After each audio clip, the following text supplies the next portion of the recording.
En el día de hoy haremos el abordaje de este texto de los versículos 2 al 11.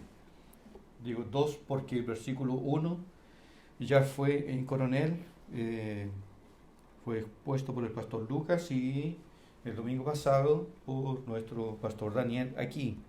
El capítulo 13, el versículo 1, donde tenemos esta poderosa expresión utilizada por Juan, que Jesús, ya sabiendo que había llegado la hora de pasar al Padre, de este mundo al Padre, dice, como había amado a los suyos que estaban en el mundo, los amó hasta el fin. Realmente son palabras profundas, de gran contenido espiritual y gran consuelo.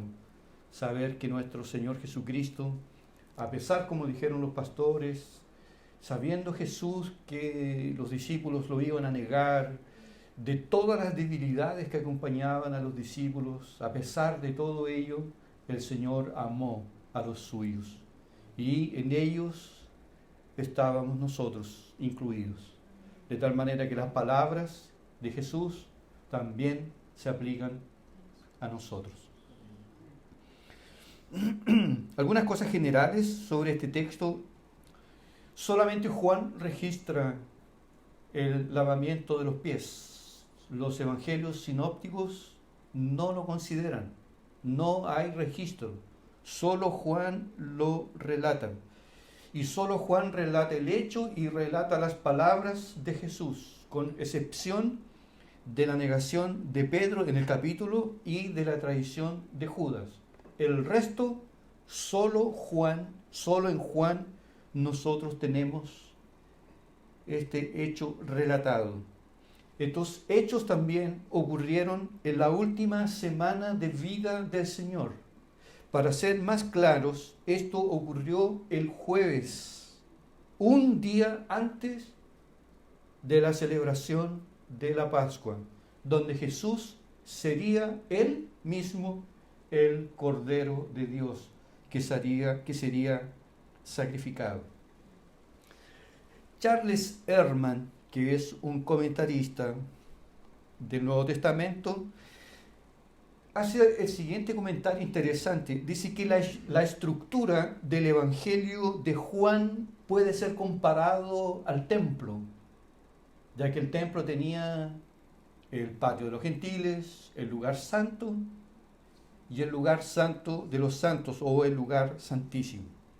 Luego él dice, los primeros 12 capítulos del Evangelio de Juan, Jesús habla a las multitudes. Eso sería el patio de los gentiles. Luego del capítulo 13 al capítulo 17, Jesús trata allí exclusivamente con sus discípulos, en una cercanía mucho más especial. Eso sería el lugar santo. Y del capítulo 18 al capítulo 21 de este Evangelio está registrada su muerte y su resurrección. Ese sería el lugar santo de los santos.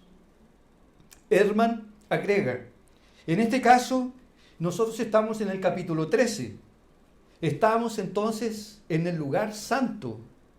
Aquí, ahora, estaremos a solas con Jesús.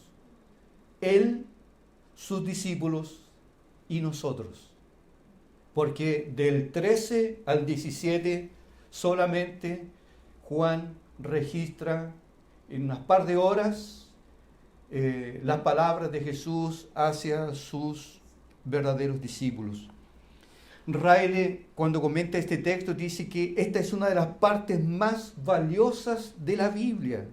Son comida y bebida, son fortaleza y consuelo para los verdaderos creyentes. Y termina diciendo, estamos literalmente pisando en Tierra Santa. Porque este evento del lavapiés es un evento que los dejó a los discípulos con la cabeza dada vuelta al otro lado. En la propia reacción de Pedro, nosotros podemos notar que esto causó un impacto inmenso en la vida de los discípulos. Como el Rey de Reyes y Señor de Señores se arrodilla y lava los pies de sus discípulos. Antes de lavar los pies de los discípulos, antes de entrar de lleno al lavamiento de los pies, Juan, en los primeros versículos, nos da 5 informaciones sobre cosas de las cuales Jesús estaba consciente. Antes de lavar los pies de los discípulos, Juan nos da 5 informaciones de realidades de las cuales Jesús estaba consciente. Por ejemplo, Jesús sabía que su hora, y usted podrá notar en los primeros versículos este verbo, sabía. ¿Ah? Por ejemplo, sabía que su hora había llegado. 2, sabía él que amaba a sus discípulos. 3, sabía que Judas lo traicionaría. Lo dice el versículo 2. Sabía, en cuarto lugar, que el Padre le había dado todas las cosas. Y en quinto lugar, sabía que él venía de Dios y que a Dios iba a regresar. Esas 5 informaciones nos da Juan antes que empiece el lavamiento de los pies. El lavamiento de los pies lo tenemos en los versículos 4 y 5. Dice el texto, se levantó de la cena, se quitó su manto, quedando literalmente igual a un sirviente, porque los sirvientes cuando se sacaban el manto quedaban de esa forma, vestidos. Se quitó su manto y tomando una toalla se la ciñó. Luego puso agua en un lebrillo y comenzó a lavar los pies de los discípulos y a enjugarlos con la toalla con que estaba ceñido. Hendriksen dice que el lavapiés era una tarea servil, era una tarea que solo debía ser realizada por un sirviente. Solo por un sirviente. Donald Carson agrega que este episodio del lavamiento de los pies apunta en 2 direcciones. Por un lado, es un símbolo de purificación espiritual, por eso que va a decir más adelante, si no te lavares no tienes parte conmigo.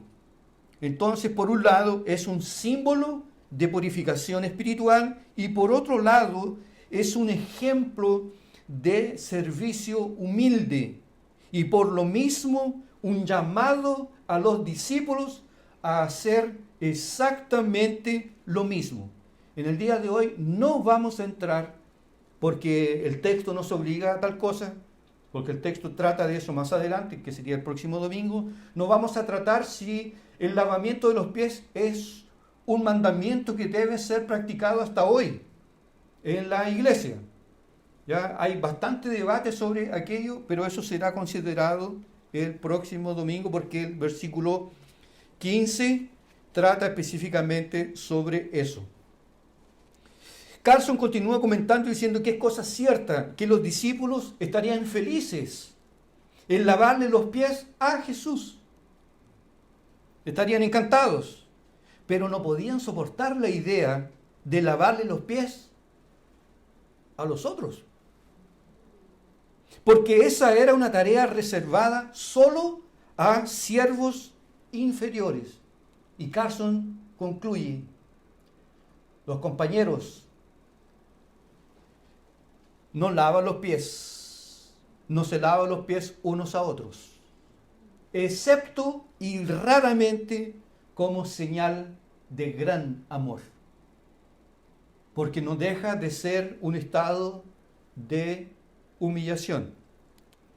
Algunos judíos insistían en que no se debía exigir incluso hasta los esclavos No se le debía exigir a los esclavos que lavaran los pies de otras personas, porque era algo humillante. Decían los judíos, ese trabajo debía ser reservado para esclavos gentiles. Eso es para los gentiles. Vamos más o menos tomándole el molde a lo que significaba en la cabeza de los discípulos ver que Jesús le estaría lavando los pies. Champlin dice que este servicio de lavar los pies generalmente era realizado por esclavos y jamás sería realizado por el anfitrión. Y en esta cena, ¿quién es el anfitrión? Jesús. Pero según la costumbre, el anfitrión no debía hacerlo. Pero aquí Jesús lo va a hacer.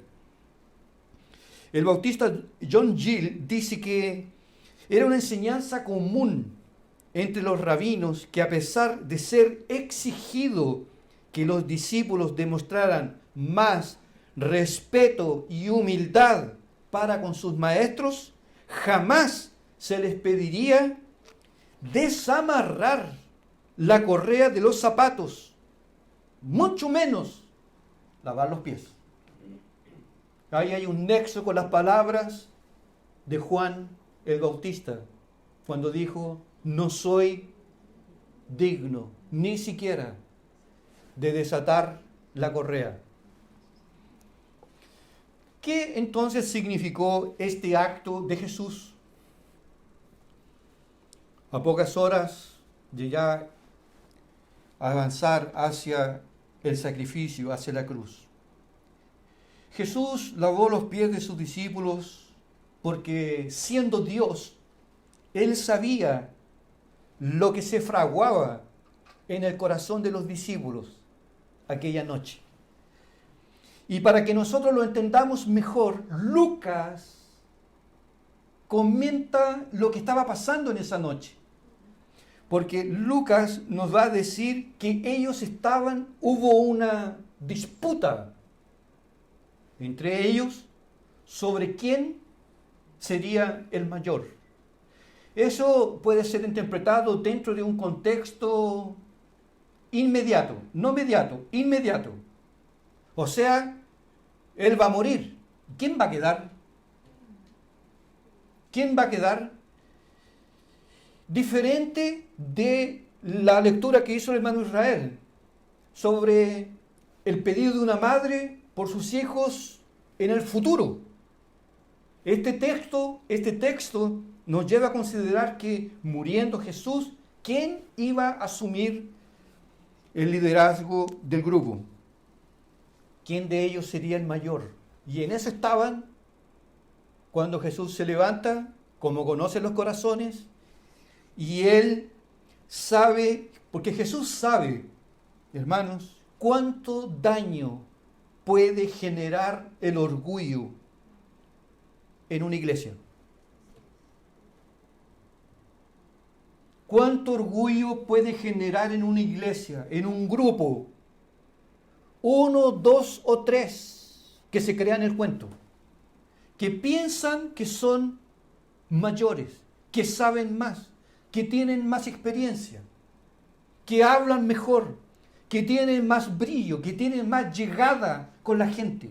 Jesús sabe lo que el orgullo puede generar en una iglesia. Y teniendo eso en consideración, Él le dio un martillazo certero al orgullo.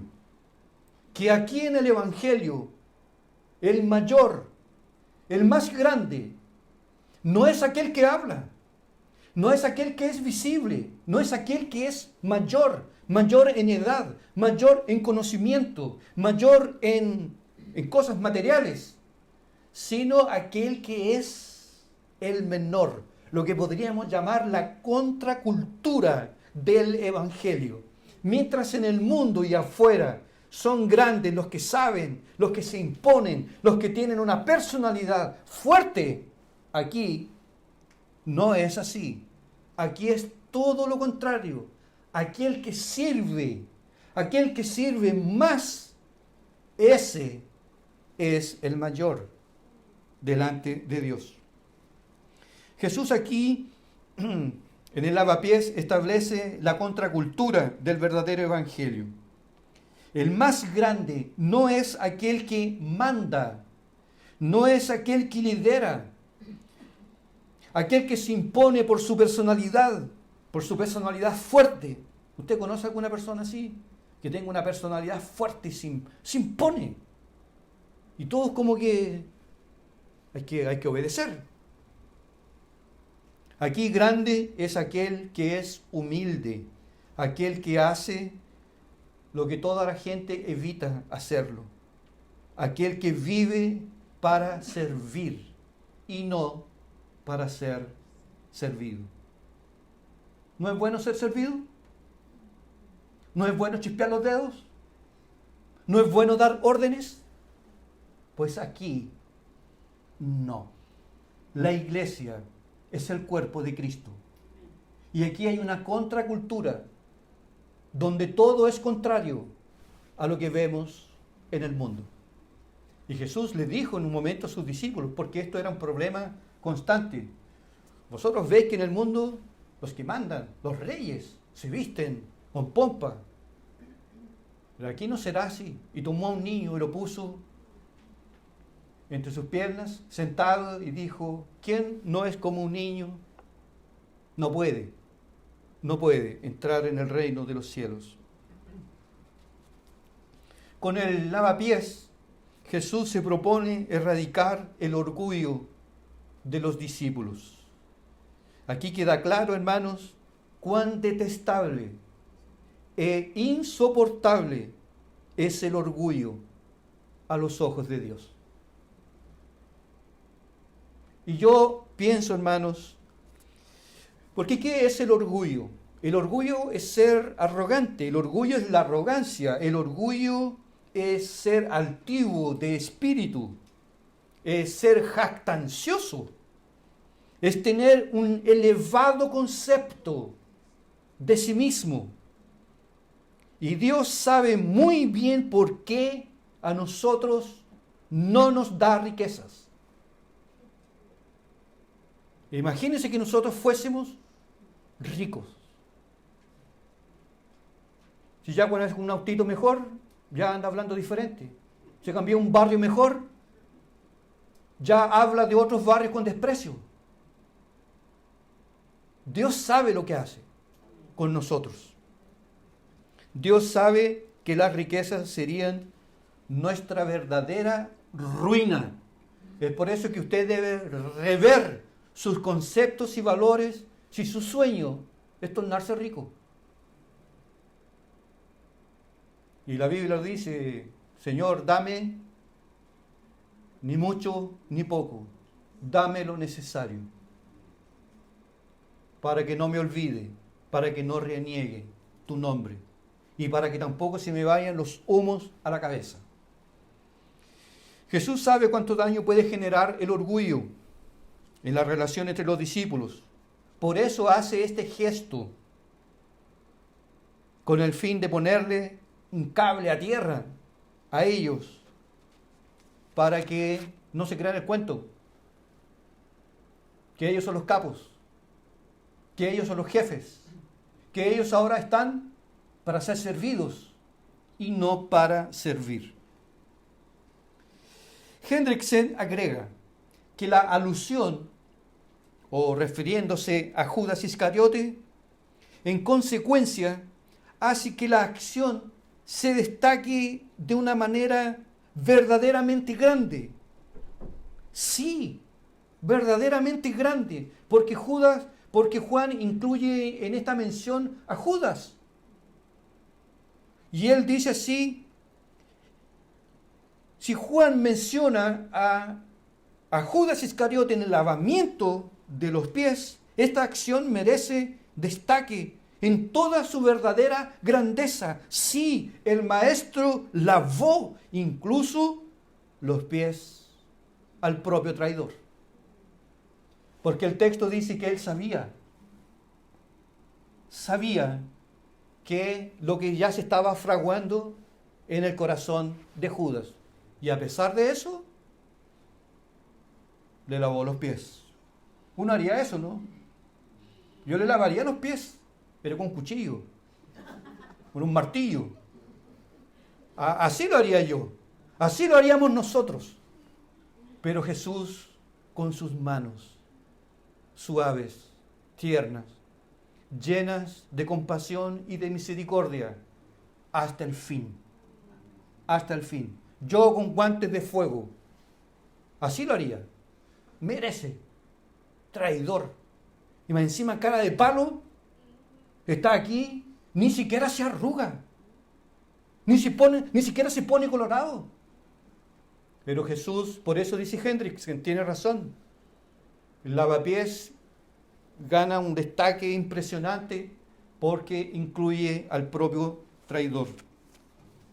Como ningún discípulo quería hacer ese trabajo sucio, Jesús, el Rey de la Gloria, se dispuso a hacerlo, con el fin de atacar el orgullo de sus discípulos, que nutrían abiertamente aires de grandeza. ¿Y eso no nos pasa a nosotros? El doctor Martin Lloyd Jones dice que el peor enemigo del cristiano es el orgullo. Tenemos orgullo de todo. Tenemos orgullo de la ropa. Tenemos orgullo de nuestros hijos. Tenemos orgullo de la casa. Tenemos orgullo de nuestros poderes intelectuales. ¿Cuáles son los hijos más bonitos del mundo? Los míos. ¿Cuáles son los más inteligentes? Los míos. ¿Cuál es lo mejor? Lo mío. ¿Cuál es la mejor comida? ¿Cuál? La mía, la que es hecha en mi casa. Orgullo por todos lados. ¿Quién canta? Se desafinó. No, pero si fuera yo, conmigo no pasa esas cosas. Yo sé tocar. Y yo hago hablar la guitarra. Denme una chance nomás para ver lo que voy a hacer. Y una vez se le dio una chance al necio. ¿Y sabe lo que hizo? Tomó la guitarra y se puso a tocar de frente a la iglesia en vez de espaldas, para mostrar que tenía habilidades con los dedos. El ser humano es orgulloso por esencia. No somos amigos de la humildad. Mateo Henry dice, Cristo lavó los pies de sus discípulos para mostrar a todo el mundo hasta qué punto estaba dispuesto a ir por amor a los suyos. El apóstol Pablo hace una conexión impresionante en Filipenses capítulo 2.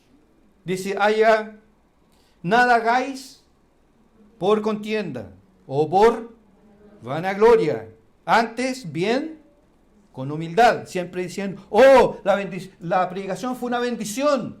Gracias a Dios, gracias al Señor que se dignó a utilizar este vaso de barro. A Él sea la gloria por siempre. Y no decir, es que yo me preparé, es que yo leí el griego, es que yo estuve semanas estudiando esto. Nada hagáis por contienda, por vanagloria, antes con humildad, estimando cada uno, ahí está la receta, estimando cada uno a los demás como superiores a él mismo, no mirando cada uno por lo suyo propio, sino cada cual también por lo de los otros. Haya pues en vosotros este sentir que también hubo en Cristo Jesús, el cual siendo en forma de Dios, no estimó el ser igual a Dios como a cosa que aferrarse, sino que se despojó a sí mismo, y tomando forma de siervo, hecho semejante a los hombres, y estando en la condición de hombre, se humilló a sí mismo, haciéndose obediente hasta la muerte, y muerte de cruz. Los discípulos sabían que tenían que lavarse las manos y los pies para ir a comer. Pero no hay ningún siervo. Así no va. ¿Qué tanto si así no va? Y el hermano Mauricio Contreras en la mañana expuso tan perfectamente esta parte cuando dice de que de la forma como ellos cenaban, los pies quedarían cerca los unos de los otros, de los rostros. No sería algo muy elegante o romántico.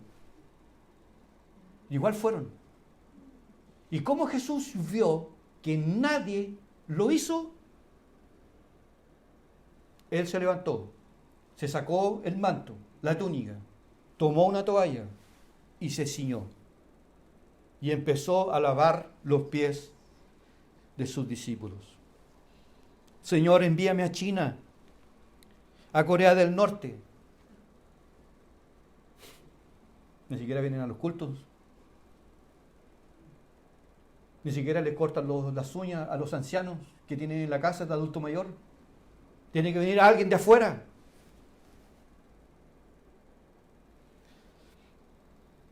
El diablo hizo lo contrario que hizo Jesús. ¿Verdad? No podemos dejar de pensar en eso. Estando en la condición de privilegio, no quedó contento con aquello y quiso subir al estado del propio Dios. Ezequiel escribió: a causa de tus riquezas se enalteció tu corazón. Tú eras el sello de la perfección, lleno de sabiduría, acabado en hermosura. Tú, querubín grande, protector, yo te puse en el monte santo de Dios. Allí estuviste. Yo te puse en el monte santo. Perfecto eras en todos tus caminos, desde el día en que fuiste creado, hasta que se halló en ti maldad. Y Isaías agrega: ¿cómo caíste del cielo, oh lucero, hijo de la mañana? Cortado fuiste por tierra, tú que debilitabas a las naciones. Tú que decías en tu corazón: subiré al cielo, en lo alto, junto a las estrellas de Dios, levantaré mi trono, y en el monte del testimonio me sentaré. Sobre las alturas de las nubes subiré y seré semejante al Altísimo. Es por eso que el orgullo es detestable, porque es lo más parecido al diablo. ¿Por qué tenemos tantos problemas a veces en los matrimonios? ¿Por qué los casamientos se terminan? ¿Por qué muere el amor? Por el orgullo. El orgullo. Y uno sabe, hermanos, uno sabe que esta cosa de la pasión, del amor, el perfume, eso se va con el tiempo. Y uno tiene que morir a cada día, con el objetivo de poder agradar al otro. Pero como somos orgullosos, ¿y por qué? ¿Y por qué? No, pues, siempre él, o siempre ella. Y ahí empiezan los conflictos. El orgullo es un problema serio. Era la papera que tenían los discípulos, la enfermedad en el alma. Y el Señor la vio. Y dijo: yo no solamente los voy a reprender, les voy a dar una lección. Y les dio una tremenda lección de humildad. Para ellos y para nosotros también. El orgullo fue la causa de la rebelión en el cielo. Por eso es tan odioso y repulsivo a los ojos del Señor. Quisiera aquí hacer rápidamente una aplicación práctica. Esta gran lección de humildad también fue dada para nosotros, ¿verdad? Para que aprendamos que aquí en este camino, aquí cuando uno sube, uno aquí sube cuando primero baja. Para subir es necesario, en primer lugar, bajar. Primero se viene a la cruz y después nos vamos al cielo. Primero la cruz, después la exaltación. Hay algunos que parece que les encanta aparecer en público. Una vez dijo alguien, ¿y cuánto tiempo se demora aquí uno para llegar al púlpito? Allá llegamos mal, pues. Porque el sentimiento de uno debe decir, no sé nada. Y necesito aprender. Necesito que me enseñen. Necesito crecer. Necesito tomar las primeras lecciones básicas del Evangelio. La mansedumbre, la humildad, un corazón contrito y humillado. Eso es lo que vale. Eso es lo que busca Dios. Pero no es que yo sé, es que yo tengo cursos. Es que yo tengo seminario. Ay, no me digan. Sí, pues el diablo también tiene. El diablo tiene doctorado y PH. Lo sabe todo. ¿Quién sabe más teología? ¿Quién? ¿Quién que el diablo? Y llega a temblar. Pero de obedecer nada. ¿Con cuántos problemas nos hemos metido en la familia por causa del orgullo? ¿Con cuántos problemas, cuántas relaciones cortadas, cuántos contactos terminados solo por causa del orgullo? Y Jesús aquí nos dejó un claro ejemplo contundente de que nosotros no tenemos. Esta es la buena psicología. La psicología, si pudiera decirlo así, que se entienda bien, la psicología bíblica. Aquí es pensar que nosotros no somos nada, no tenemos nada y no somos dignos de nada y que solo dependemos de la gracia y de la misericordia de Dios. Solo eso. Y para que primero seamos llenados, primero hay que estar completamente vaciado. Por completo. ¿Usted conoce a alguien que haya dado problema en la iglesia por el orgullo? La lista es grande. Y parece aumentar y aumentar y aumentar. Soberbios. Cuando uno los elogia, se desmanchan, se deshacen. Este es mi pastor. Este hombre es un hombre de Dios. Pero cuando llega la hora de la disciplina, este hombre bajó o subió del propio infierno. Este es el diablo. El orgullo. Jesús sabía, estaba leyendo los corazones, disputando, ¿no? Y usted piensa que en qué términos se estaba dando la conversación ahí con los discípulos. Pero yo llegué primero. A ver, ¿quién trajo a quién? ¿Quién trajo a quién? ¿Quién trajo? ¿A Pedro? No, Pedro lo traje yo. Lo fui a sacar de las redes. Allá estaba él. Y ahí estaba la disputa. Pero yo no cometió tantas tonteras como Pedro. Y le daban a Pedro como caja. ¿Ah? Porque él también daba razones. Y ahí estaba la disputa. ¿Quién iba a ser el mayor? El mayor es el menor. Mayor es el que sirve.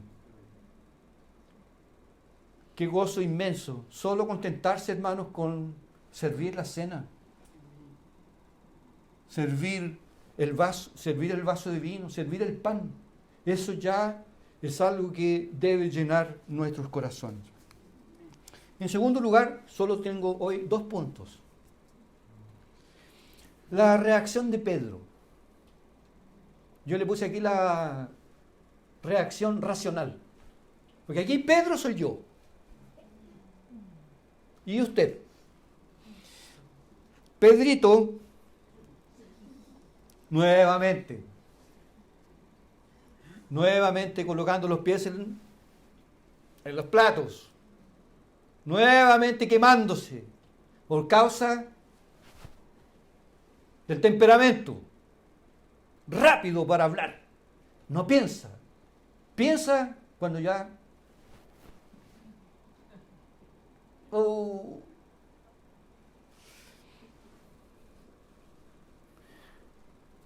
No hay duda.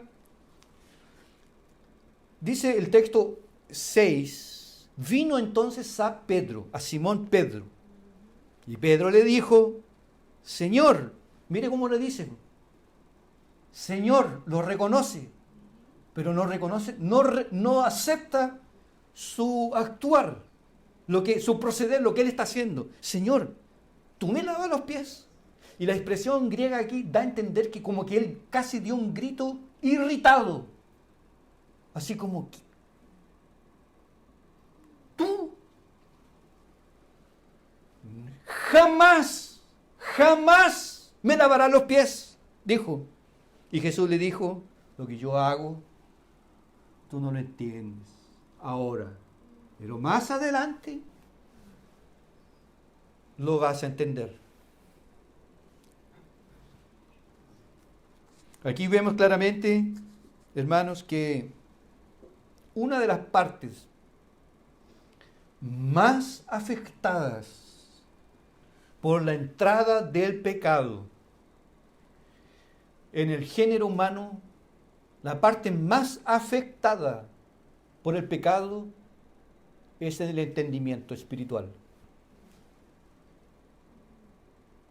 Es ahí donde el pecado se manifiesta con más fuerza, más que en cualquier otra cosa. Véalo. En todos los evangelios, ¿cuántas veces usted va a encontrar la expresión y ellos no entendían? Guardaos de la levadura de Herodes. Ay, que no trajimos pan.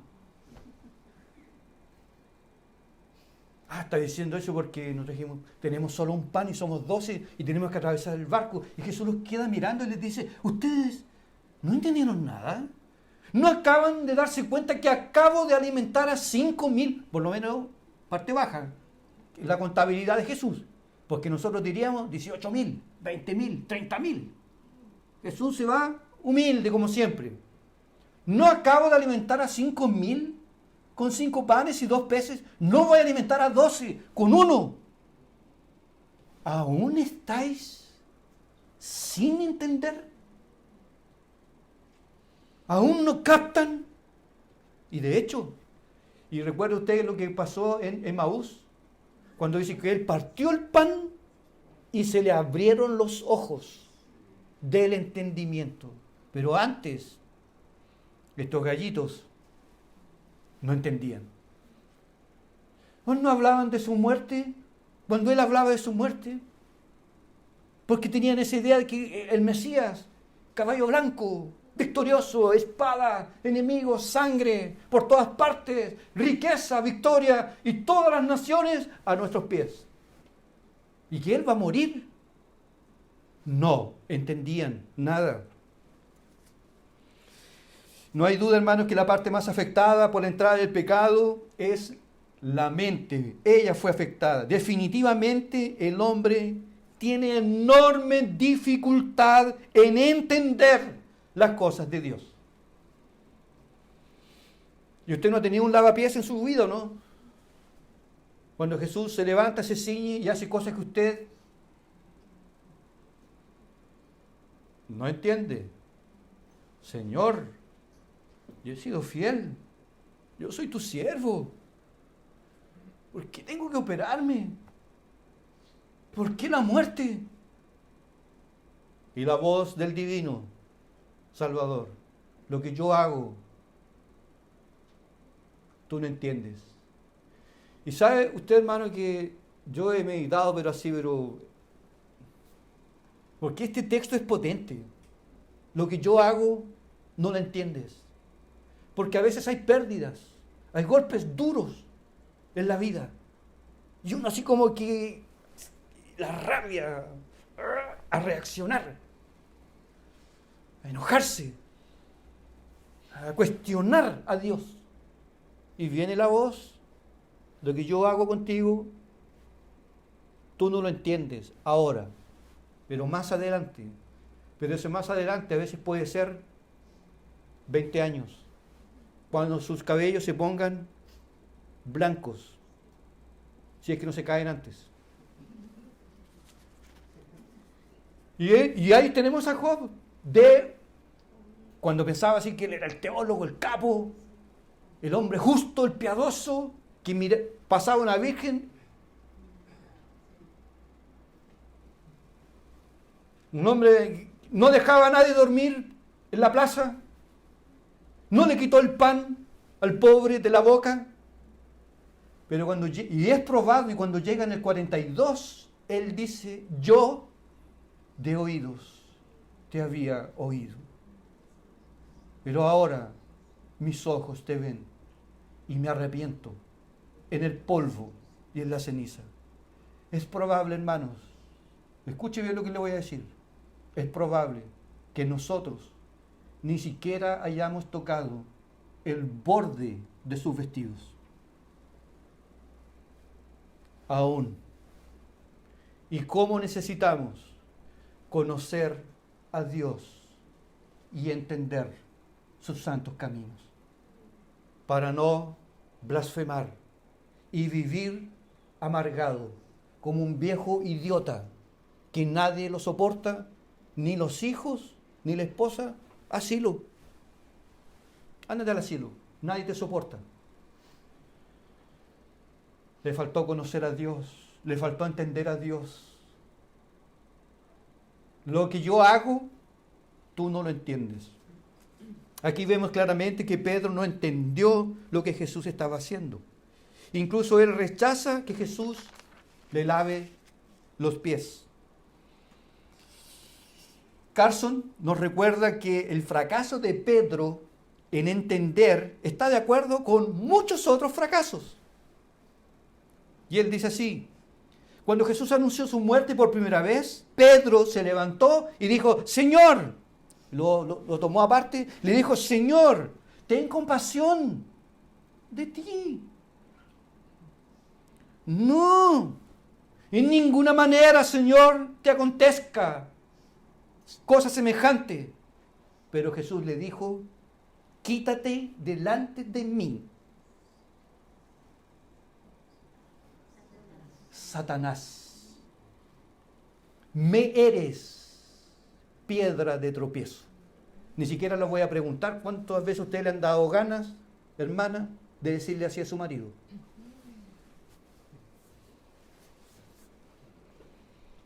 Por la falta de entendimiento espiritual. En el monte de la transfiguración, Jesús se transfiguró delante de ellos. ¿Y qué dijo? Pedro no sabía lo que decía. Y llegó y parece que a él le gustaba hablar. Hay que hablar algo. Hay que hablar. Llegó y dijo: Señor, es bueno que estemos aquí los tres. Y podríamos hacer una ramada. Una para ti, una para nosotros y una para Moisés. Y dice el texto: porque él no sabía lo que decía. Más adelante el Señor le dijo a Pedro, y dijo: aunque todos te dejare, yo jamás te dejaré. Y si me es necesario morir, muero.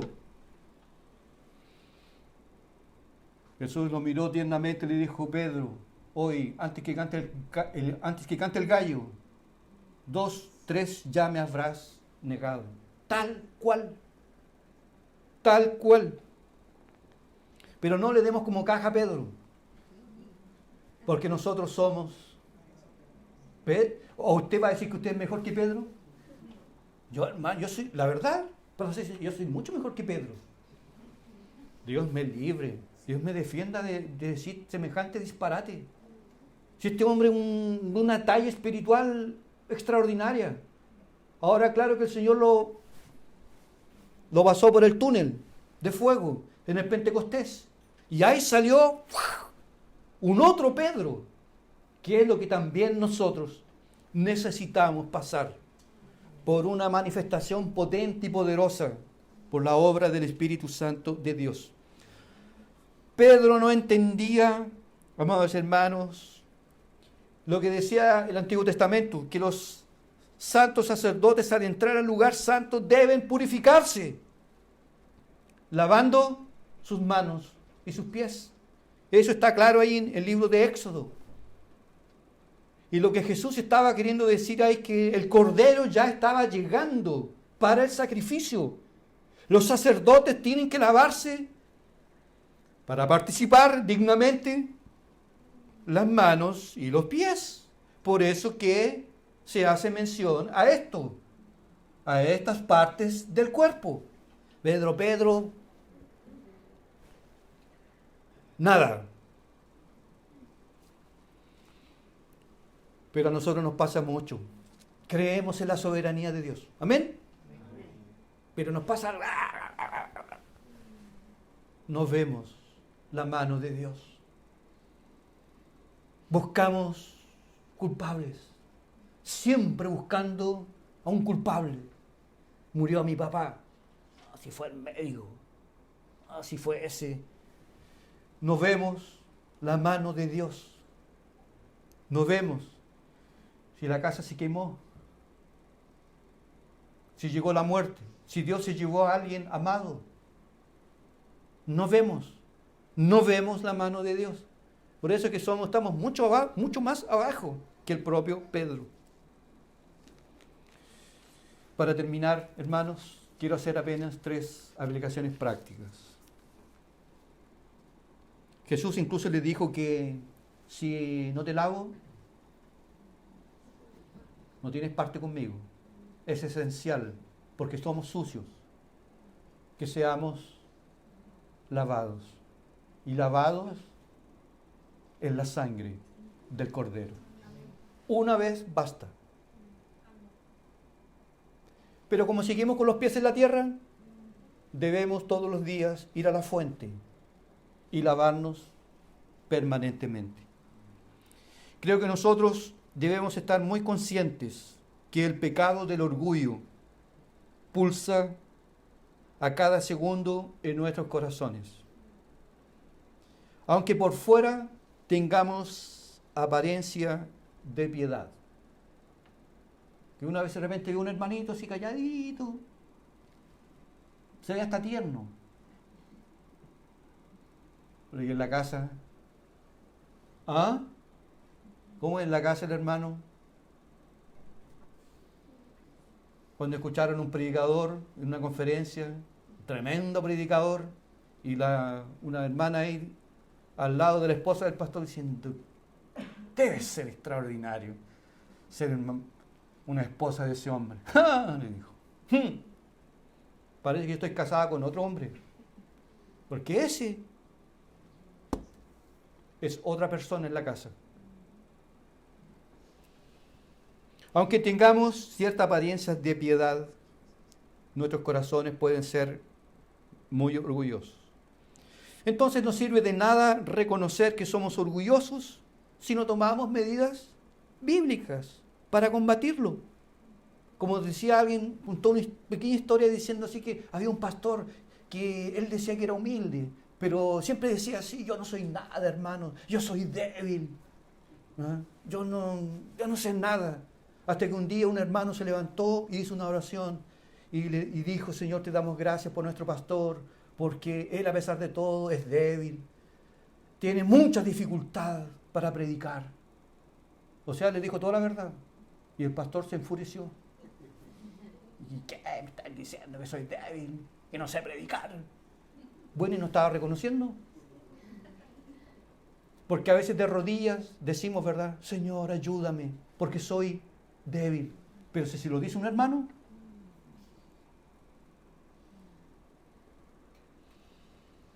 cambia la cosa. No sirve de nada reconocer que somos orgullosos si no tomamos medidas bíblicas para combatirlo. ¿De qué medidas hablamos? Humillarnos constantemente delante de Dios. ¿Y sabe usted que cuando uno se humilla delante de Dios, usted sale ahí de la pieza como ángel? ¿O no? Como un cordero, pero... ¿Qué hay de almuerzo? Una sopita nomás te dicen. Ya, con una sopita de pan, ya. Pan duro. ¿Por qué? Que viene de la oración. Ahora, si viniese del partido, ¿cómo se te ocurre que me voy a dar una sopa? Yo soy hombre, tengo hambre. Y el mismo personaje. Debemos humillarnos constantemente delante de Dios, porque Dios exalta a los humildes, más a los altivos mira de lejos. Segundo, evitar, en este combate al orgullo, evitar todo tipo de disputas que causen dolor al cuerpo de Cristo. ¿Para qué nos vamos a agarrar con hermanos presbiterianos que el bautismo es por inmersión? A morir. sacando las cuchillas y todo, no, es que es por inmersión, no, es que es por aspersión. Evite esas disputas que no sirven, aunque es por inmersión.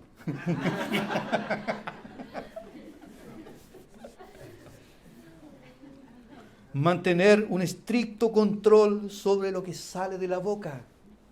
Freno ahí, freno, porque a veces tengo una vocación para ser juez. ¿O no? Sí, con lupa todas las vidas. ¿Y las pifis de acá?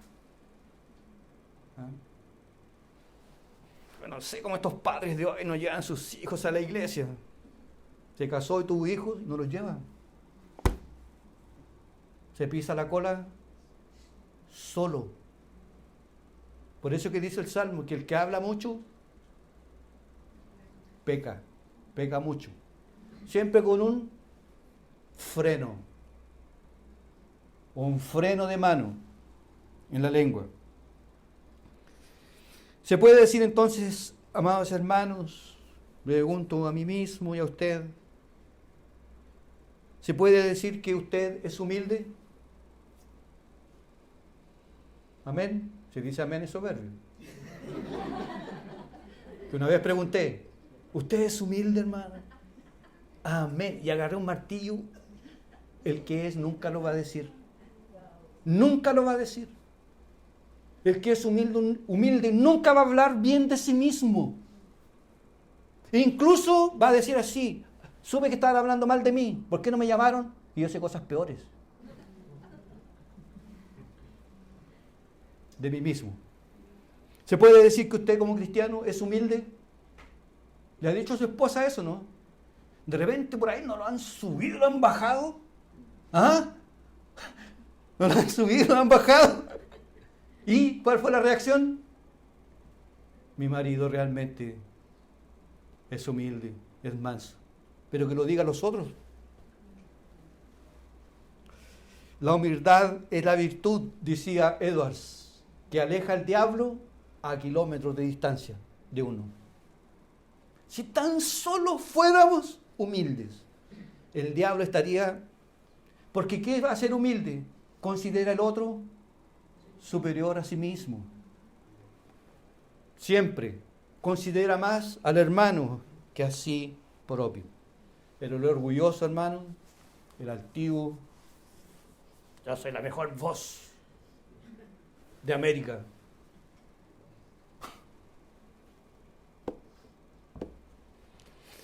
Pedro, la segunda aplicación.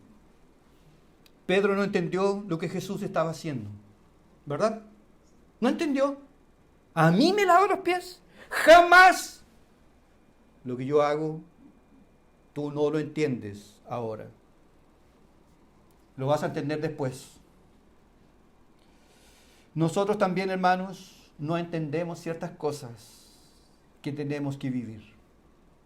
Quisiéramos vivir llenos de salud.